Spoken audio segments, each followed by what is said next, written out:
Hello guys, welcome back to my YouTube channel. என்னடா எடுத்தோடனே ஏதோ மாவு மிக்சியில் போட்ட மாதிரி காமிக்கிறேன் நீங்கள் பார்க்குறீங்களா? நாங்கள் இன்றைக்கி நானும் நவீனும் ஒரு பேன் கேக் செய்யலான்னு ரெடி பண்ணிகிட்ருக்கோம். ஆக்சுவலி நானும் இதுவரை சாப்பிட்டதில்ல, அவரும் இதுவரை சாப்பிட்டதில்ல. ஸோ நாங்கள் சும்மா இன்றைக்கி கொஞ்சம் பனானாஸ் வந்து நிறைய இருந்தனால ட்ரை பண்ணலான்னு பண்ணோம். வாங்க வீடியோக்குள்ளே போகலாம். முட்டை போடணுன்னே எனக்கு தெரியாது. முட்டை போட்டும் செய்யலாம், போடாமல் செய்யலாம். செய்யலாம்.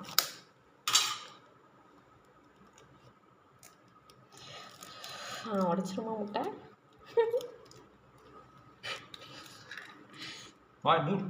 என்னடா முட்டையே காமெடிங்க. ஸோ நம்ம இதில் என்னென்ன ஆட் பண்ணியிருக்கோன்னா 2 முட்டை, ஒரு மீடியம் சைஸு நல்ல பழுத்த 4 வாழைப்பழம், கொஞ்சம் கோதுமை மாவு, ஒரு பிஞ்ச் ஆஃப் சால்ட்டு, சுகரு, வேறு என்ன கொஞ்சம் வெனிலா எசன்ஸ், இதனால ஆட் பண்ணிட்டு தான் நாங்கள் வந்து இந்த மாவு பேட்டர் ரெடி பண்ணியிருக்கோம். தென் நவீன் வந்து அந்த பேட்டரை செஞ்சு வச்சுட்டு ஃப்ரெஷ்ஷாக போயிட்டார். அப்போ தான் ஆஃபீஸ்லேருந்து வந்தனால.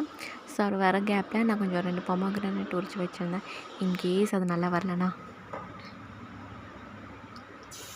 நல்லா வந்துடுமா? தோசை ஊற்றுன ஞாபகத்தில் அந்த வலை போட்டுறாதீங்க.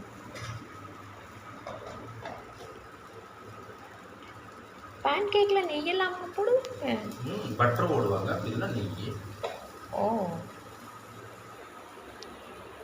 ஆயில் யூஸ் பண்ணலாம். ஏதாவது கருத்து சொல்கிறீங்க? நிஜமாடவா? இதுக்கு தான் டிஸ்டர்ப் பண்ணக்கூடாதுங்கிறது. ஏங்க நான் ஒன்றும் பண்ண, நீங்கள் ஏதாவது பண்ணிட்டு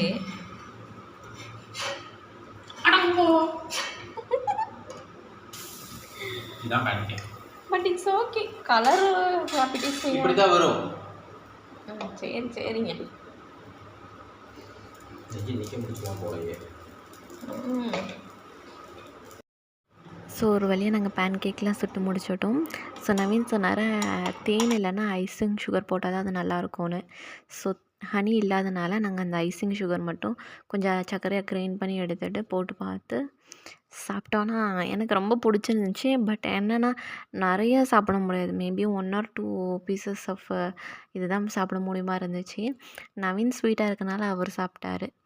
தென் நாங்கள் சாப்பிட்டுட்டு கொஞ்சம் பொமோகிரானேட்டும் சாப்பிட்டுட்டு எங்களோட டின்னர் முடிச்சுக்கிட்டோம். ஸோ நெக்ஸ்ட் வீடியோவில் பார்க்கலாம். பாய், டேக் கேர்.